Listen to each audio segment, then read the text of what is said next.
welcome to the Fantasy News Show from the Bottled Imp. My name is Ken Boyter and this is your weekly fix of fantasy news. On this week's show, the blood moon rises once again, the doom is coming to us all, and Pete's Dragon flies back into the cinemas very, very soon. But first, Pinewood Studios is to be sold for £323.3 million.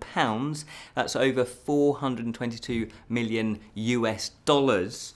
The Pinewood Group's two biggest stakeholders have tentatively agreed to sell the famous British film and TV studio to a property investor named PW Real Estate Fund.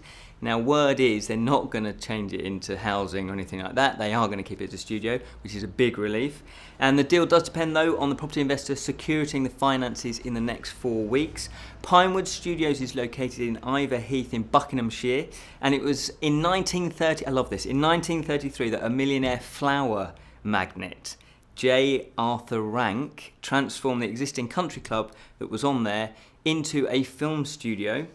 And it's named Pinewood, obviously, because of the number of pine trees that are in the area, but also because the second syllable suggests something of the famous American home of film, Hollywood, obviously. So you see what they did there? Very clever. There are obviously hundreds of famous films that were filmed there, including the Bond film, Superman, Alien, Batman, Robin Hood, The Prince of Thieves, Kevin Costner version, First Night, Stardust, The Hobbit, and a few of the Harry Potter films, plus also the most recent and the upcoming Star Wars films were filmed there and are going to be filmed there. So it's a big deal when somebody actually attempts to buy this studio. Blood Moon Talisman expansion is released for Talisman, the digital edition. Blood Moon is the latest expansion from Nomad Games for the digital version of the board game, which is designed and released by Fantasy Flight board game. Hang on, that didn't make sense at all. By Fantasy Flight Games. Have I been drinking, Julian? Yeah, he nodded. He said yes. There are 3 new characters, the Vampire Hunter, the Doom Slayer, and the Grave Robber. There's also 111 new adventure cards. There are 10 new spell cards. There's also a day and night cycle, which determines, the passing of time. So sometimes it can be day, sometimes it can be night. And that encourages the werewolf, because the werewolf does prowl the land looking for its victims. Plus, there are 3 new alternate ending cards that do change the winning conditions at the end of the game. Now, if you don't know what Talisman is or how to play it, you can check out our YouTube reviews of Talisman. We've pretty much covered all the expansions as well. There's only 2 left, the 2 mini expansions to go. And also, I have played through the digital version of Talisman on a little series called Imp Plays, so you can check out how the digital version plays as well.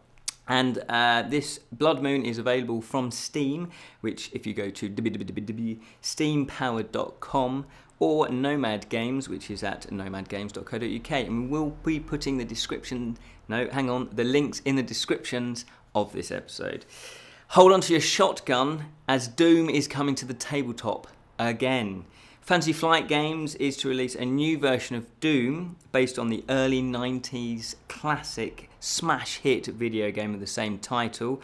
For those of you that don't know, that Doom back in the day was such an influential video game. It basically was amazing, and it was one of those games where you could hook up 2 PCs and play player versus player. It was amazing. In fact, after work we used to do that. We hooked all our PCs up. Well, they were Macs back in those days. And we used to play, it was like a 6 or 7 player game. It was so good, so brilliant. It was amazing. Anyway, the game here, what am I trying to say? The original board, I have been drinking, I think, haven't I? Anyway, the original board game was released in 2004, but this version is completely redesigned from the previous version. And it's a tactical combat experience for 2 to 5 players, where you and up to 4 friends will play through a series of missions, with Marines attempting to achieve a variety of objectives, with the invaders orchestrating a barrage of savage demon attacks against them. You wouldn't want it any other way, would you? The game does look beautiful, and there's a load of cool miniatures there as well. It's due for release in the latter months of the year, and you can find out more by going to fantasyflightgames.com and just search for Doom. A new edition of the card game Citadels is being published by Windrider Games. In Citadels, each player drafts a card that has a role in a kingdom. So you could be the assassin. Not that that's a paid job, I guess. Well, no, it would be, wouldn't it? Anyway, you could be assassin, you could be the king, you could be the thief. There's very different roles that you can take on. And basically, you get to reveal them in order of rank, and each one has a little special ability that can affect other players or affect you doing what you need to do. And the object of the game is that you're building districts. You're trying to improve the kingdom, and you also collect gold and you score points. So obviously, whoever scores the highest points wins the game. Now, this edition does feature expanded content. There are 9 new characters to add to the 8 original. Plus, there's also a Dark City expansion. So I think that was the first expansion that came out. This is included in this edition as well. And that brings a total of 27 characters available to play from. And it also increases the district cards to 30 unique district cards.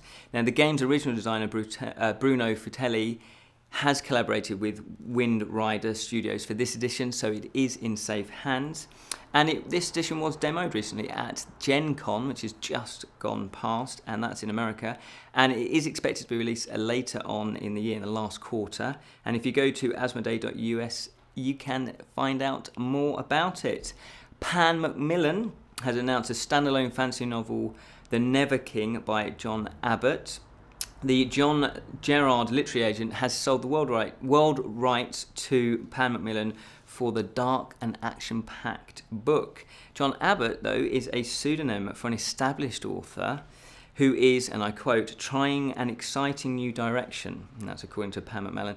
They're not saying who it is, so we hope it's somebody, obviously, who is good. So it sounds like they're going in a new direction. They maybe haven't written fantasy before, but hopefully they're a good writer, and they can apply the good writing to the fantasy genre. The novel explores the themes of justice and revenge, oppression and heroism, and it tells the story of Xavier Argitum, if that's how you pronounce it, who is a character who is legendary as a former commander of an elite warrior group. MacMillan plan to release The Never King in paperback late spring next year. So this is really early news, which is maybe a change for the Bottled In. Anyway, you can visit pamacmillan.com to find out more about the company and also about their books. Pete's Dragon will hit the cinemas this Friday, yes, the 12th of August in the UK.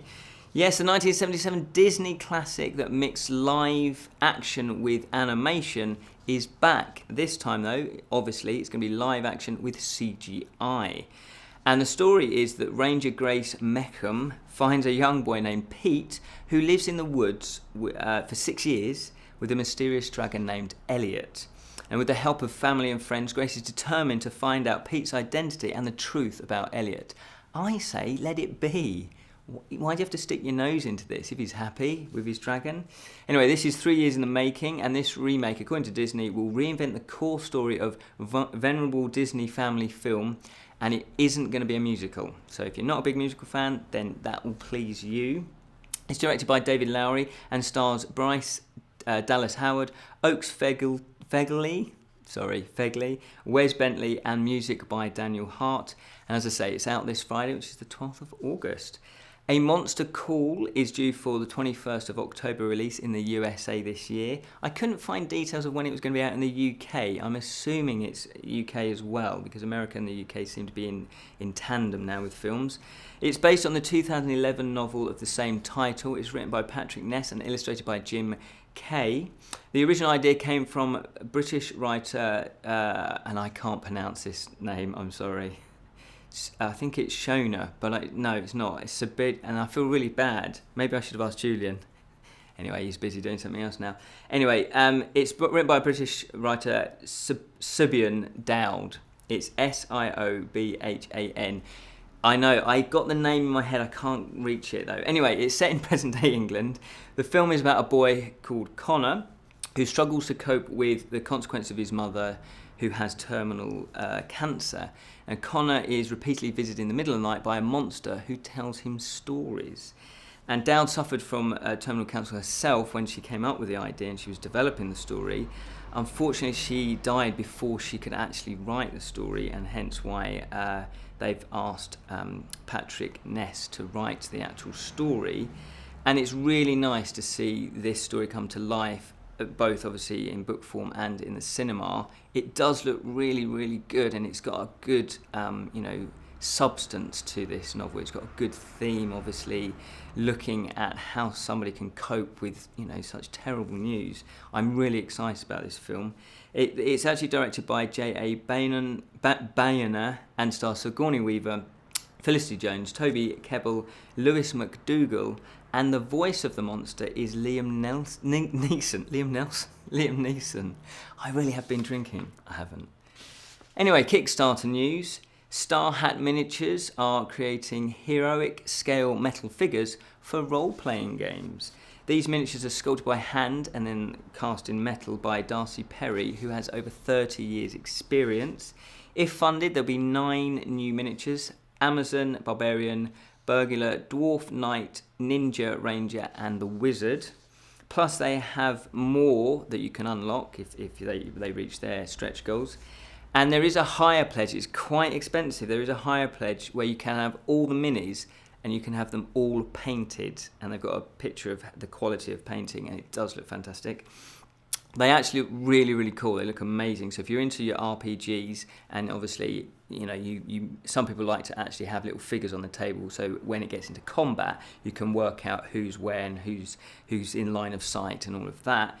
These look amazing, and they do have really cool close-up detail photographs, so you can see exactly how well they're sculpted. If it is, it's nearly funded actually, so that's good news, and it finishes on the 31st of August, so still plenty of time to pledge.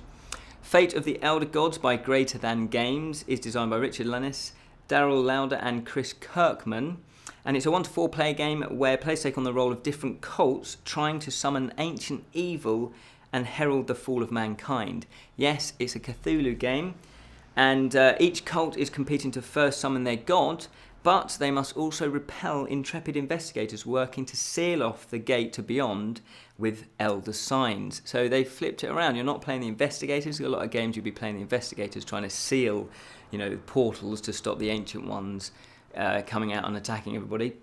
This time you're actually playing cults who want to summon the monsters, so it's a nice little twist on that. You'll have spell cards to use as you travel through the 6 locations as on the fate clock as you try to be the dominant cult and control various locations. So each cult is competing against each other. And there's loads in the box. There's custom dice, there's cards, it's a beautifully designed board, plus there's over 100 sculpted miniatures amongst other things. It's already funded, and it finishes on the 20th of August. War of the Nine Realms by Watton Games is live on Kickstarter. Last week we did report that Watton Games had launched their Thunderclap campaign to advertise their Kickstarter campaign. Well, they've now launched their Kickstarter campaign. Confused? It's okay, so am I. All you need to know is their Kickstarter is now live. War of the Nine Realms is a modular tile tactical skirmish-based board game steeped in Norse mythology. And it's for 2 to 4 players. Combat is a 12-sided dice-based game system. Plus, you also have card modifiers. So basically, you roll 12-sided dice, and then you add any modifiers with your cards. The action is all resource-led, meaning that you can play really aggressively, you can play defensively, or somewhere in between. And players pit their clans against each other to claim ownership, hopefully, of all 9 realms. Now, we did do an interview with Lawrence O'Brien, the marketing director of Watton Games, about War of the Nine Realms at the UK Games Expo, so you can check that out on our YouTube channel, and we go into the game in a little bit more detail. They also have full details though on the campaign, and they also have various stretch goals too. It finishes on the 29th of August. But that's all we have time for, fellow imps. Remember to watch our Friday fantasy show, which obviously comes out on a Friday. And we do have a Facebook page and a Twitter page, so you can leave comments there. And if you see comments that other people have left, then comment on those. Let's get a little community going. And thank you so much for everybody that has subscribed. We are now over 2,000 subscribers, so that's fantastic. Let's keep growing the channel. We want to get millions of subscribers, obviously, so spread the word of the Bottled Imp.